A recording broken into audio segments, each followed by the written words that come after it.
Terjadi adalah ketidakseimbangan, akhirnya overuse fisik kita. Kemudian selanjutnya, ini ada berapa survei kemarin tahun lalu Pak Unggul mengungkapkan ada 50 orang kader inti meninggal dan rata-rata penyakit degeneratif usia 40-50 tahun.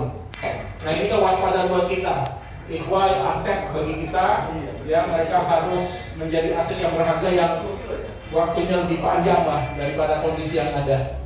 Kemudian obesitas permasalahan ya umum. Padahal ku cinta. Ya. Ini efek-efek ya kalau kita misalnya tadi obesitas dan juga tadi tidak menjaga pola makan yang baik. Kemudian kalau kondisi fisik kita usia 30 tahun itu peak performance-nya selanjutnya menurun. Imun menurun, kulit masalah, pencernaan terganggu, jantung juga menurun, tulang menipis, semakin rapuh. Ya, dan juga nih kalau misalnya kita tidak tahu ya bahwa performa fisik kita juga tadi mempengaruhi juga kesehatan kita. Jadi habit kita, kebiasaan kita mempengaruhi bagaimana kondisi kesehatan. Mungkin nggak kita usia tua bisa bugar, nanti udah tua masih bisa gendong cucu dan sebagainya bisa. Semuanya tergantung kita masing-masing. Apakah kita mau pasrah atau kita mau berbuat lebih baik untuk diri kita. Ya ini usia 78 tahun tapi masih bugar, masih fit. Ya. Kemudian proses penuaan memang tetap terjadi, tapi melambatkannya bisa. Jadi kita pasti tua, pasti nggak sebugar anak muda, tapi kita bisa melambatkan supaya hidup kita lebih panjang dan lebih produktif. Ya, bagaimana caranya? Ini targetnya unik kayak gini. Ini ada piramida kesehatan, sehat dan bugar, istirahat, nutrisi, olahraga dan semangat. Tadi Habib menyampaikan tentang istirahat, ya yang ternyata masih kurang. Ya istirahat itu minimal 4 jam. Nutrisi, makanan yang kita asup sebenarnya harus minim karbohidrat, lebih maksimalkan protein. Jadi stunting hari ini karena protein yang kurang. Nah ini ruang lingkup olahraga, nanti kami ajarkan teknik fisik dan juga mentalitas. Tadi habis olahraga pasti akan ada pain. Makanya di sini ada slogan no pain no gain. Jadi kalau nggak ada rasa letih, nggak akan mungkin terjadi peningkatan kualitas fisik. Jadi nanti habis olahraga ada sakit-sakit itu wajar. Nah tinggal suplai protein yang bagus. Makanya tadi di depan kita sajikan makanan-makanan sehat. Ya protein tinggi, telur, kemudian bubur kacang hijau itu protein. Gorengan juga. Makanya saya gorengan nggak ada, gorengan tidak ada yang sama.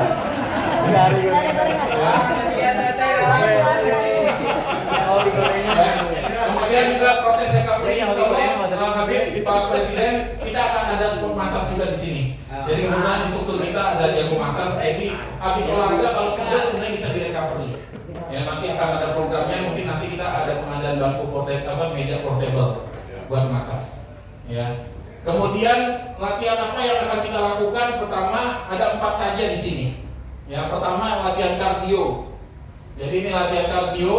Ini ada alat mesin-mesin. Jadi sebenarnya nanti kalau group fitness nanti kardio ini bareng-bareng. Yeah. Jadi buat yang mau kesini lebih awal boleh dia nambah, ya. Atau after exercise bareng-bareng mereka boleh nambah. Ada treadmill, ada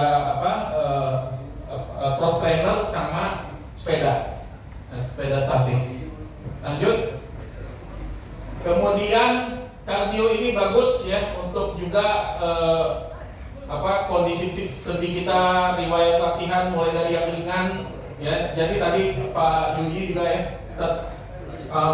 buat saya olahraganya apa, saya bilang sepeda dulu. Yang udah lama nggak olahraga tolong sepeda. Karena kenapa? Ketika pakai treadmill atau cross trainer beban di lutut besar ya, karena lutut kita dipakai sepanjang hidup kita ya. Pasti ligamennya problem, kemudian tadi tulangnya juga udah mulai tipis, jadi bahaya. Sehingga sepeda lebih bagus.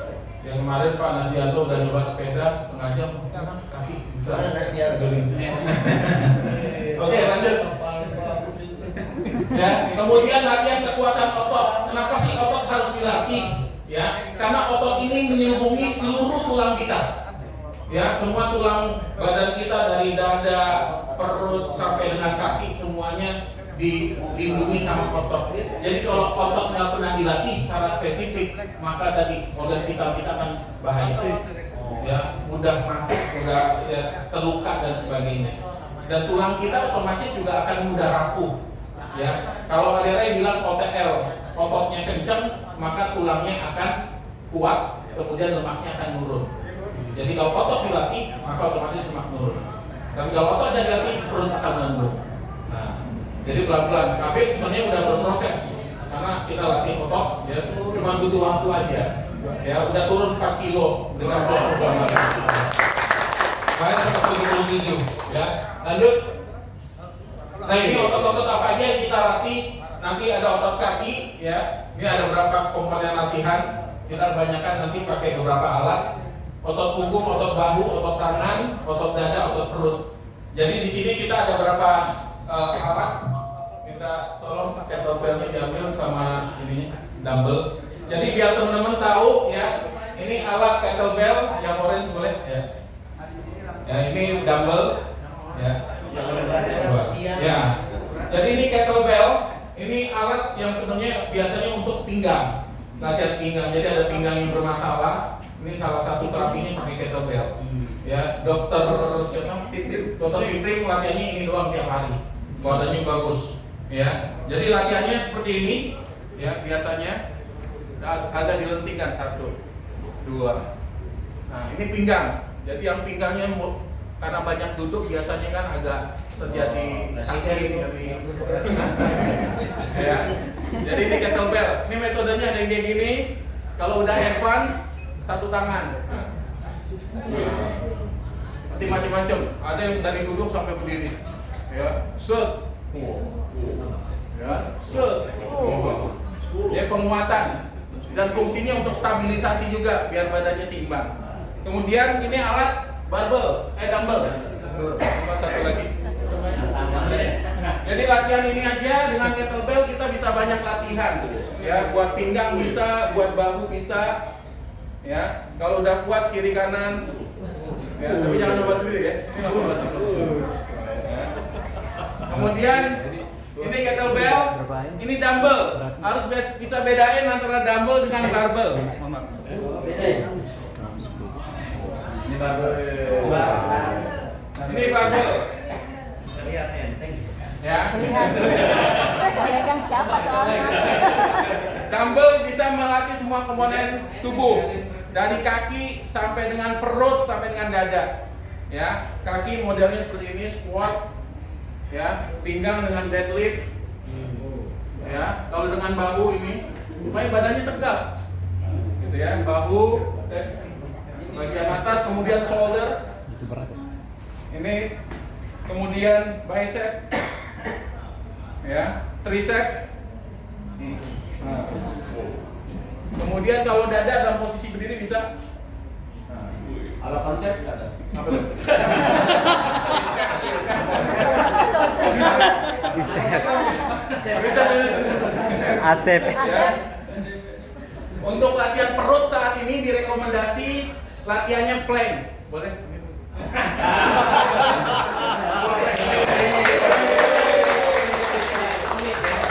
Konsep dulu. 30 detik aja. Ini full plank, ini buat perut bagus ini. Jangan sit up lagi, karena sit up malah kena pinggang. Ya. Ini bisa 1 menit, 1,5 menit, tapi biasanya 2 menit. Mantap. Nah, kemarin 2 menit, 1 menit.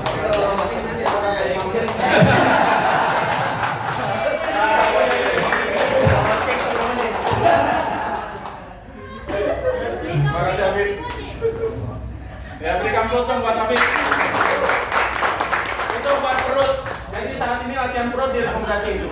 Ya. Oke, ini dumbbell, ini barbell. Kalau latihan barbell ini biasanya untuk latihan free weight.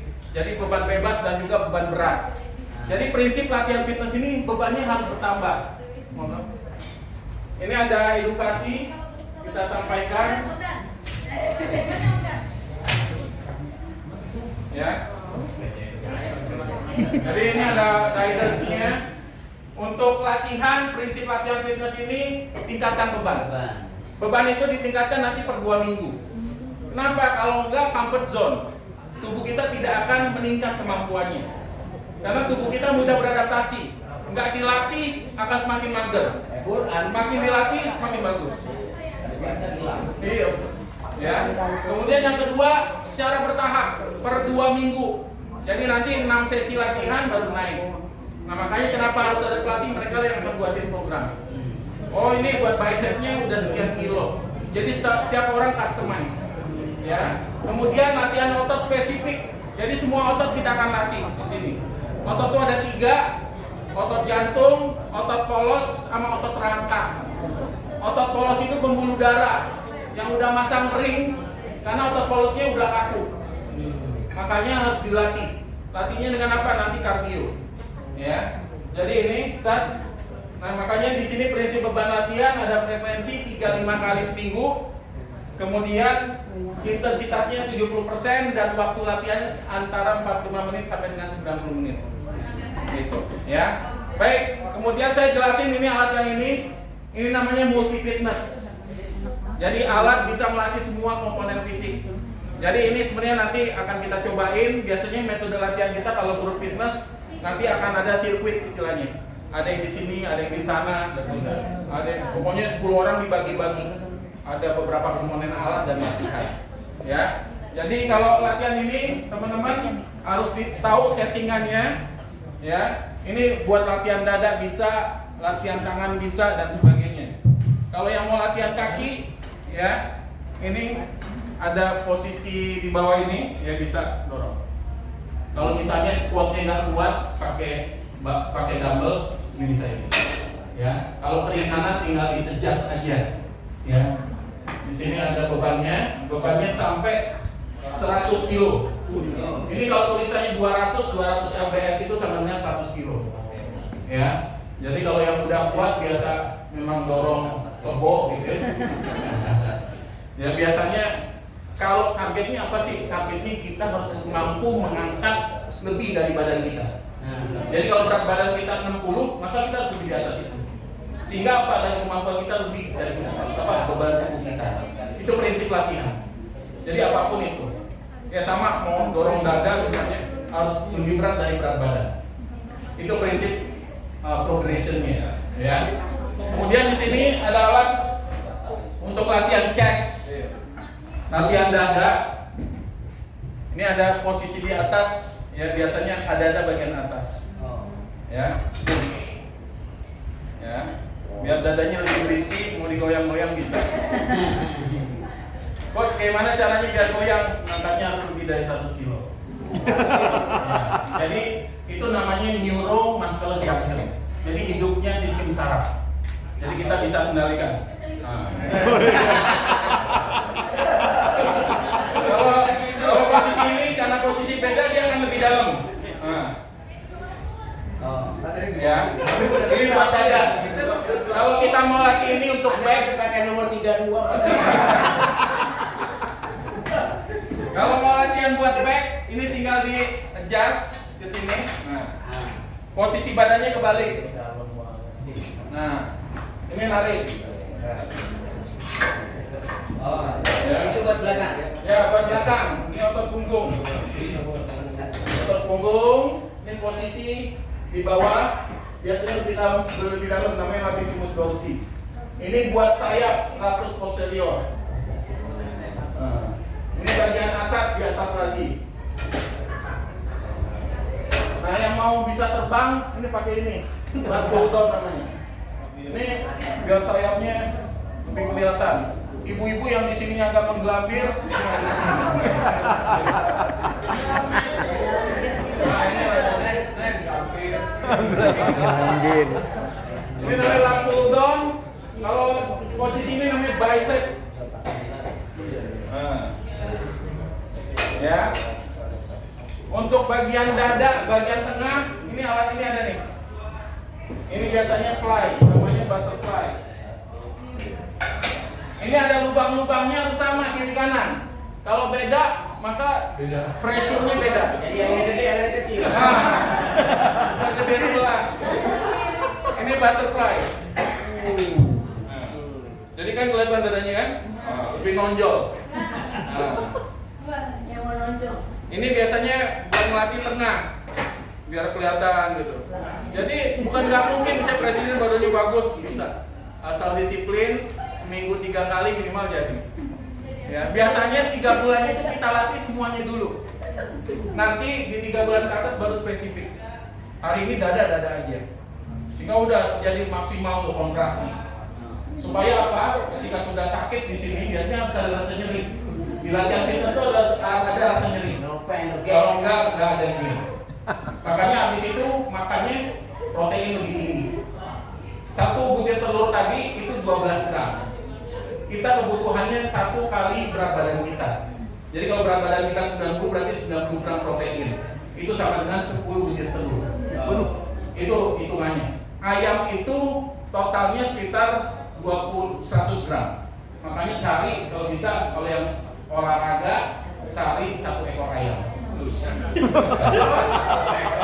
Ekor. Ekornya doang ya. Baik, ya. Ini latihan multi ekornya. Ini juga ada alat di tengah ini ya, teman-teman. Biar tahu ya. Ini pakai bisa narik juga buat punggung. Ada ya. Buat latihan back atau belakang. Ya. Jadi ini banyak banget buat melatih leher juga bisa. Ya, ini ada ininya. Alat buat leher. Jadi palanya nanti dimasukin sini. Biar lehernya kayak Mike Tyson. Jadi duduk, kita ditarik. Ringan-ringan dulu, jangan langsung sosial.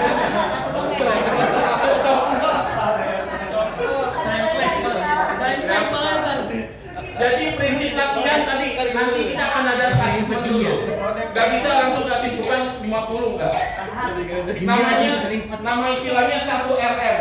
Jadi 1 kemampuan beban maksimal. Jadi misalnya teman-teman latihan bicep nih, kita tes dulu. Bicep yang bisa latihan dumbbell yang bisa diangkat sampai 12 kali hitungan. Kalau cuma 5 hitungan berarti bebannya terlalu maksimal. Nah, kali 70%-nya. Misalnya tadi kemampuan cuma 5 kali dengan 10 kilo berarti sekitar latihannya 6 kilo. Ya. Baik, itu ya. Terakhir, ini saat ada latihan bench press. Biasanya ya bench press ini buat orang-orang yang mau lebih challenge. Ya, nanti buat yang high intensity di sini bench press. Ini latihan pakai free weight. Ya. Ini juga bahaya, harus ada tandemnya, makanya harus ada pelatih. Ya, ini latihan keseimbangan tubuh juga buat dada. Oke.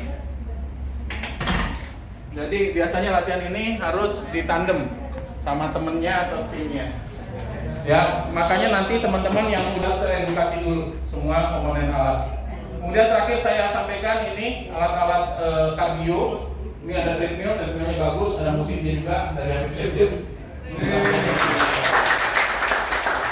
Ini alat lama kita, agak kedet-kedet jalannya. Jadi kalau naik ya. Alat lama cuma main baru di service. Ya, jadi kalau alat ini treadmill ini bisa incline naik. Ya, biasanya kalau yang mau tambah bisa jalan. Buat teman-teman yang mau nurunin berat badan, tidak direkomendasi untuk lari. Jalan yang lama volumenya. Ya, kalau yang mau naikin power bisa main speed. Ya, ini bisa incline naik sampai dengan 12 derajat. Ya, kecepatannya paling tinggi di sini 12 km per jam. 12 derajat. 12 derajat naik. Ya. Kemudian untuk teman-teman yang badannya agak sedang, kaki nggak begitu sakit, bisa pakai ini. Ya, ini namanya ya cross trainer. Ya, bisa pegang di sini, tangannya bisa di sini sambil melatih tangan juga. Jadi supaya tangannya dinamis antara tangan dan kaki. Ya, ini treadmill biasa, ya bersepeda. Kemudian bisa kita program juga di sini, programnya macam-macam. Ada yang mau belayar kemana bisa dan seterusnya. Baik, itu saja mungkin Pak Presiden, Pak Sekjen dan Bapak sekalian. Untuk wanita apa? Ada kelas-kelas rencananya. Akan ada Muay Thai, kemudian nanti yoga gitu ya. Nanti ada opsional. Kita terus berkembang. Insya Allah. Jadi kita akan mempertimbangkan tempat. Jadi sementara ini Senin sampai Jumat. Tapi saya bilang minimal per kelas 5. Jadi benar-benar biar semangat. Karena kalau nggak ada teman kadang-kadang itu yang melemahkan semangat. Itu saja. Ya. Enggak, nanti ada pelatih di sini. Betul, Pak. Ya. Ya, panahan dari tahun 2011. Baik, ada lagi yang mau ditanyakan? Ya, Cukup? cukup. Itu saja. Ini, oh ya, ini kita tolong. Gimana KTA? Member gimana? Oh ada, nanti ada Coach Adit selaku penang. 8 sesi pertemuan free. Ya pokoknya biasanya kalau di luar sama PT itu bisa 250.000 per sesi. Di sini 100.000 8 sesi. Ya. Kemudian ini peraturan tata tertibnya. Pertama di sini menggunakan baju olahraga yang sopan. Jadi mohon maaf jangan pakai kemben. Wakilnya Doni pakai kemben di sini. Ya. Pakai tank top boleh nanti karena kita akan fokuskan apa-apa event-event jadwalnya khusus. Ya, maksudnya pakai misalnya pakai baju yang olahraga gitu kan, keteknya kelihatan gitu ya. Tapi tolong diukur lah gitu. Yang kedua menggunakan sepatu olahraga yang bersih. Jadi di sini sepatu olahraga ini khusus. Jangan dan lumpur-lumpuran ke sini. Karena kasihan teman-teman dari kebersihannya yang akan tunjuk gitu. Ini fasilitas sudah keren banget nih. Ya, udah dahsyat kan. Kemudian memakai deodoran. Karena jangan sampai mengganggu lingkungan. Karena olahraga pasti mengeluarkan sekresi namanya, pembuangan berupa keringat. Jadi nggak pakai deodoran mengganggu lingkungan. Kok sirkulasi sesi ini ada yang baunya luar biasa. Jadi kita tolong deodoran pakai. Kalau nggak pakai kita usir. Ya. Kemudian wajib menggunakan mengikuti instruksi pelatih. Jadi wajib ikuti instruksi pelatih. Dibilangin jangan angkat itu. Ya nggak boleh lebih besar. Ya, jadi harus diikuti. Kadang-kadang ada yang bandel. Oh, saya biasa nih, besok langsung singklin ya. Itu sering terjadi di lapangan, ya. Kemudian kembalikan alat setelah digunakan. Jadi udah masangin barbel segala macam harus taruh lagi. Bukan tugas instruktur, itu kewajiban individu. Jadi wajib taruh lagi dumbbell, kemudian barbel dan sebagainya. Tidak boleh makan di lokasi. Di sini nggak boleh makan, air minum boleh. Mau whey protein, insya Allah nanti kita siapkan whey protein. Kemudian tadi yang disampaikan Habib kita siapin baju MD Fitness ya berbayar. Mau minta mau kasih dulu. Ya, biar beli dulu Pak Presiden biar semangat ya. Hadir sesuai jadwal yang sudah ditentukan. Jadi kalau telat ya mohon maaf akan ikut di tengah jalan gitu. Ya nggak bisa. Kita mulai jam 6, jam 4, jam 4. Kita orang olahraga itu disiplin. Ya, instruktur tadi udah dari sini jam 9. Saya minta jam 9 ya sudah tadi. Biasanya sebelum nih. Jadi di olahraga gitu, nggak dapat pemanasan ya udah resikonya betul. Jadi harus disiplin. Ya, kemudian gunakan alat dengan baik, jangan dibanting. Ya tiba-tiba karena berat dibanting, boom. Kasihan nanti bangunannya. Ya, pakai sekitar 30 kilo, 40 kilo. Ini kan sekitar 30. Ya. Oh, itu bahaya. Apalagi ntar pakai 50 kan udah gede Aris misalnya nggak boleh ya. Ini nggak tahu nih fondasinya gimana ya. Kemudian selanjutnya mendaftarkan diri sebagai member, jadi wajib member ya. Nanti daftar ke Coach Adit. Nah ini Coach Adit, beliau yang akan menjadi penanggung jawab ya. Kemudian nanti ada pelatih khusus kita hire dari Fakultas Ilmu Olahraga yang masih baru tapi udah bagus lah. Dia bisa skop massage juga dari teman-teman. Ya insya Allah dia sekolah ngajar di JSIP. Itu jadi saya lagi pemula tidak bertanggung jawab kalau terjadi cedera. Misalnya cedera karena pribadi bisa lain kita. Ini kita udah kasih guidance-nya, tatipnya ketika melanggar dan akhirnya beresiko terhadap individu kita nggak punya resiko kita dapat. Setuju? Setuju. Baik, itu saja dari kami. Terima kasih. Baik, Waalaikumsalam warahmatullahi wabarakatuh. Selanjutnya kita ucapkan terima kasih kepada Coach Dev Rizal yang sudah memberikan edukasi sekaligus pengenalan alat untuk MD Fitness kita. Selanjutnya kita akan pemotongan tumpang.